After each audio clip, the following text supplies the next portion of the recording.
আসসালামু আলাইকুম বন্ধুরা, কেমন আছেন? আশা করি ভালো আছেন। পিঙ্কি কিচেনে সবাই স্বাগত।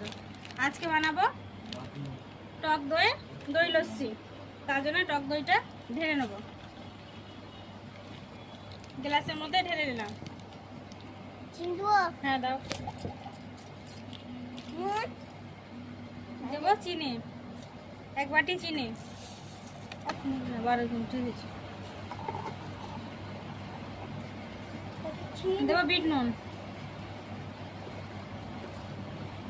দেবো ঠান্ডা পানি। চিনিটাকে গলে নেবো। দই লস্যিটা হয়ে গেছে বানানো। দই লস্যিটা খেয়ে দেখবে কেমন হয়েছে। স্বামী খেয়ে দেখবে, খেয়ে দেখো। ভালো, জোরে করে বলো, জোরে করে বলো কেমন হয়েছে। টেস্টি।